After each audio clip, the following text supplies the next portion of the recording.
Hinanapan ko ito ng paliwanag, mga kapatid ko, dahil sa totoo lang, mahirap unawain.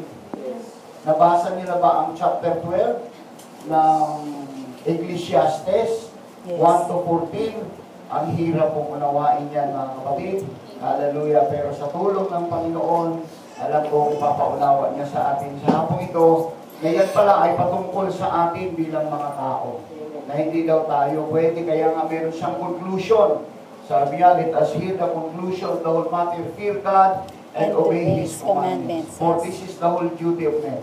Kasi meron talagang evil days na darating sa buhay po ng tao. Ang evil days dito, hindi po yung si Satanas ay kilusin tayo, hindi, kundi yung ating katawan, mga kapatid. Hallelujah. Patungo raw ito sa upang hihina. Kaya kailangan daw natin ipanumbalik bago raw dumating ang kasakunaan sa buhay natin.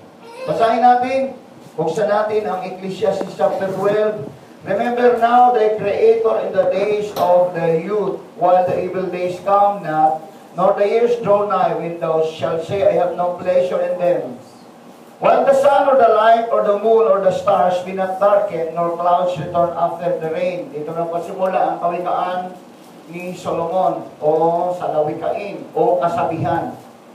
In the day when the keepers of the house shall tremble, and the strong men shall bow themselves, and the grinders cease because they are few. Mahirap unawain, ano? Paano kaya unawain yan, mga kapatid? Diba? And those that look out of the windows be darkened, and the doors shall be shut in the streets when the sound of the grinding is low, and it shall rise up at the voice of the bird, and all the daughters of music shall be brought low. Also when they shall be afraid of that which is high, and fear shall be in the way, and the almond tree shall flourish, and the grasshopper shall be a burden, and desire shall fail, because man goeth to his long home, and the mourners go about the streets. Moreover, the silver cord be loose, or the golden bowl be broken, or the pitcher be broken at the fountain, or the wheel broken at the cistern. Then shall the dust return to the earth, as it was, and the spirit return unto God, who giveth. Vanity of vanities, saith the preacher, all is vanity. And moreover, because the preacher was wise, he still taught the people knowledge. Yea, he gave good heed, and sought out and set in order many proverbs. The preacher sought to find out acceptable words, and that which was written was upright, even words of truth. The words of the wise are as goads, and as nails fastened by the masters of assemblies, which are given from shepherds. And further by this, my son, be admonished of making many books.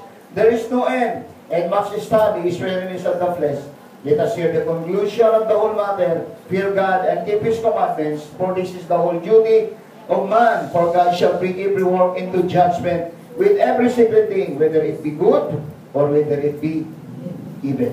Amen. Hallelujah. Thank you so much, O God. Maraming pong salamat. Your words about praise, O God. Hallelujah. Salamat sa pagkilos mo, Panginoon, sa aming pong kalagitnaan. Nung kami po, Diyos, ay magpuri sa iyo, ang banal damandama po namin, ang iyong banal na Espiritu, Panginoon, ang kasiyahan, ang kagalakan, Panginoon, O God. Hallelujah, na amin po nakamtan sa araw na ito, Panginoon. Hallelujah. Lord, salamat po sa mga kapatiran na narito. Salamat po sa mga anak kong narito, sa mga bisita. Dalangin po ang biyaya at pagpapala sa kanilang mga buhay, na hindi sila nagkamali sa kanilang pagpunta ngayon, Panginoon, sa hapon ito. Bagkus ito, Diyos, ang pasimula ng biyaya at pagpapala, pasimula, Panginoon, ang kagandahang buhay sa kanilang mga buhay, Panginoon. Salamat, Ama, salamat sa iyong kabutihan, salamat sa mga biyaya, salamat sa kalakasan, Panginoon. Lord, speak unto us, O God, mangusap ka sa aming mga buhay, sa aming kalagitnaan, sa pamamagitan ng iyong mga salita, Panginoon. Purihin ka, Panginoon, sambahin ka, Panginoon, in the name of Jesus Christ. Amen. Amen. Amen. Amen. Parapalan natin ang ating Panginoon, mga kapatid. Tayo po lahat ay makakaupo na. Hallelujah. Ang tema po natin is, remember now thy Creator. Yes. Hallelujah. Alalahanin mo raw ang may lalang sa'yo. Hallelujah. Ito yung mensahe, mga kapatid ko, ni Solomon. At napakarami niyang mga isinulat. At isinulat niya ito sa isang kawikaan o kasabihan.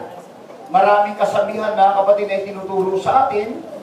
At hindi natin pwedeng makalimutan, maging ang turo ng ating mga ninuno, mga magulang, mga katandaan, ay hanggang ngayon ay nangyayari at pinapaniwalaan pa rin natin. Dahil yan talaga ay nagmumula sa mga salita ng Panginoon. Mayroon nga kasabihan, ang lumakad ng matulin kung mapako malalim. Diba? Kasabihan yun, mga kapatid. Hallelujah. Hindi lumingon sa pinanggalingan, hindi makakarating sa paroroon. Marami pa, mga kapatid. Ano pa yun, mga kapatid? Diba? Ang dami. At dito sa sulat ni Solomon sa Book of Ecclesiastes, ito rin ay pangusap ng isang mga ngaral, mga kapatid. Hallelujah. Ng preacher na ito, ito yung pinakamatalino, mga kapatid ko, na mga ngaral, hallelujah, noong kapanahunan nila, mga kapatid. Hallelujah. At dito sa chapter na ito yung direktang ipinapakiusap ng Panginoon sa lahat daw ng mga tao. Yung yang na tinutukoy dito, remember God in the days of your youth, yun yung kalakasan pa natin. Yes. Hindi lang tumutukoy ito sa mga kabataan ngayon, kundi tumutukoy ito sa lahat ng tao na mayroon pang lakas Yes. ngayon. Amen. Amen. Mayroong kalakasan, mga kapatid, na kaya pa niya na paglingkuran ng Panginoon. Dito ipinapangusap ng Panginoong Diyos, mga kapatid, sa ating buhay. Kasi mayroon talagang mga difficult times or difficult days na darating sa buhay ng isang tao na hindi mo ina-expect, hindi mo inaasahan, mga kapatid, at kahit ayaw mo, mangyayari at mangyayari ito sa buhay mo. Amen. Hindi mo asahan yun. Kaya nga ngayon, mga kapatid, ang mga tao ngayon, klase-klase ang ginagamit, klase-klase ang iniinom para pampabata. Dahil ayaw nilang tumanda. May glutathione, pampaputi, merong mga capsule para pampabata, mga kapatid, pampalakas, kasi ang tao ayaw niyang tumanda. Pero sa ayaw mo sa gusto, tatanda ka. Yes. Amen. Everybody say amen. Amen. Kaya ito yung sinasabi ni Solomon, mga kapatid, ang preaching niya nagpapasimula, mga kapatid ko, hallelujah, na sinabi niya, vanity of all vanities, walang kabuluhan, walang kabuluhan. Yes. Ang tao sa silong lang ng langit kung wala daw siyang Diyos. Amen. Walang kabuluhan talaga. Balutin ka man ng ginto, balutin ka man, mga kapatid ko, ng mga tanso, ang bahay mo ay magara, mga kapatid. Wala daw kabuluhan yun sa harapan ng Panginoon. All is vanity, sabi ni Solomon, mga kapatid. Kasi, mga kapatid ko, ang tao na walang Diyos ay wala talagang kabuluhan. Amen. Kaya nagpapasalamat tayo sa hapon ito. Meron tayong Panginoon. Meron tayong Diyos, mga kapatid ko, na ating pinaglilingkuran, mga kapatid. Hallelujah. Kaya nga, ang gusto pa pangyarihin ng Panginoon, magkaroon talaga tayo ng kaalaman, mga kapatid. Magkaroon tayo ng pagkaunawa. Magkaroon tayo, mga kapatid ko, hallelujah, ng katalinuhan sa pagpili, mga kapatid ko, sa nais ng Diyos na pangyari sa ating mga buhay. Kaya sabi niya, piliin mo talaga ang Diyos para ikakabuti mo. Piliin mo talaga siya para maging maganda ang bawat kawakasan mo sa silong ng langit. Everybody say amen. So dito yung pinapakita kung paano pahalagahan ni Solomon ang kasabihan. Yes. Marami tayo, pakilagay nga kapatid, nung ating binasa kanina. Hallelujah. Basahin natin muli sa Tagalog, mga kapatid. Bakit niya pinapahalagahan ito, mga kapatid? Hallelujah. Kasi napakahalaga raw ng kasabihan. Alalahanin mo rin naman ang may lang sa iyo sa panahon, sa iyo sa mga kaarawan na yung kabataan, bago dumating ang mga masamang araw, at ang mga taon ay lumapit. Pagka yung sasabihin, wala akong kaluguran sa mga yon. Next. Bago ang araw at ang liwanag at ang buwan at ang mga bituin ay magdilim, at ang mga alapaap ay magsibalik pagkatapos ng ulan. Tuloy. Sa kaarawan ng mga tagapag-ingat ng bahay manginginig, at ang mga malakas na lalaki ay mapayuyukod, at ang mga manggigili ay mga naglilikat, sapagkat sila ay kaunti, at diyon ay nagsisidungaw sa mga dungawan ay mga sisilaw. Tuloy. At ang mga pintuan ay sasarhan sa mga lansangan, pagka ang tunog ng giling ay lumina, at ang isa'y babangon sa tinig ng ibon, at ang lahat ng mga anak ng babae ng tugtugin ay mabababa. Naunawaan ba natin yun? Di ba hindi? Mahirap unawain, mahirap ipaliwanag. Ano kayang paliwanag niya? Ano yung mga pinto na sasara? Ano yung mga lansangan na yan? Ano yung mga tulog ng gilingan na humihina? Hallelujah. Tuloy mo mga kapatid. Oo, sila yung mga tatakot sa mataas at ang mga kakilabutan yung mapapasadaan at ang puno ng almendro ay mamumulaklak at ang balang ay magiging pasan at ang pita ay manglulupaypay sapagat ang tao ay pumapanaw sa kanyang malaong tahanan at ang mga tagapagtangis ay nagsisigla sa mga lansangan. Yung lahat ng salawikain na yan, lahat ng kasabihan na yan ay nasa ating pagkatao yan. Nasa atin yan. Isa-isahin natin ngayon, mga kapatid ko, hallelujah, na nais ni Solomon, maunawaan natin mabuti. Kasi nga ang conclusion niya sa verse 13 and 14, hallelujah, sabi niya, let us hear the conclusion of the whole matter. Fear God and obey His commandments. Kasi mangyayari sa'yo, yung lahat ng supporting verses dito, mangyayari ito sa buhay natin. Yes.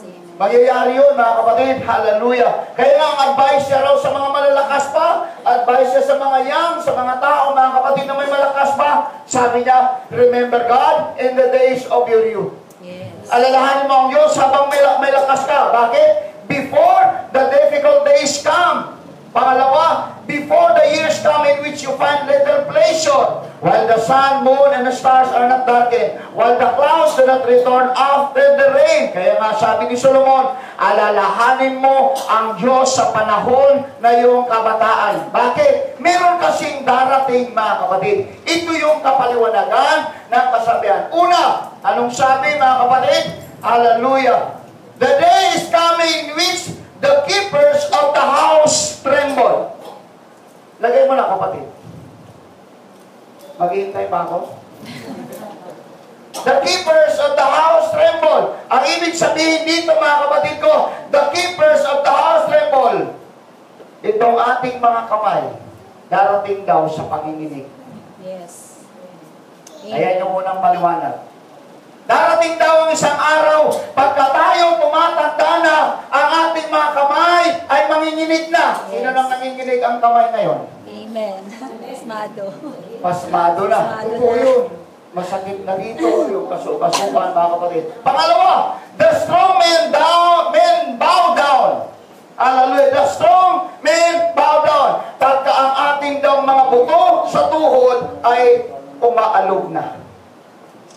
Sino na pong umaalog? Ang buto pag lumalakad.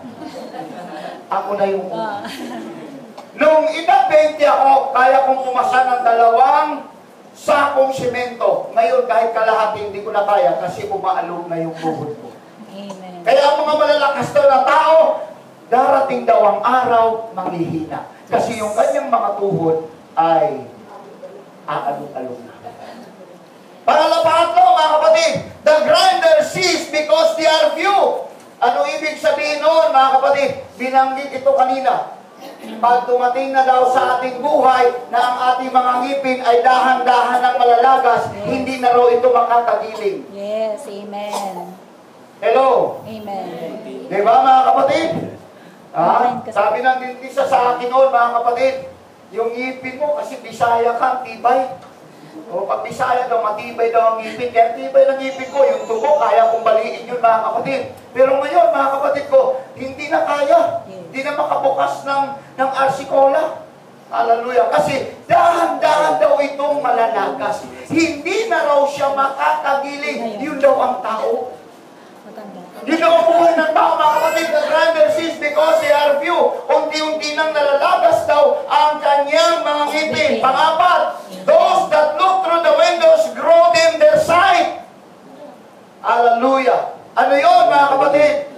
Ang ibig sabihin ni Solomon doon, those that look through the windows grow dim. Dahan-dahan daw yung ating mga paningin ay lumalabo. Ngayon, nagsasalamin ka na kasi malabo na ang paningin mo. Yes, amen.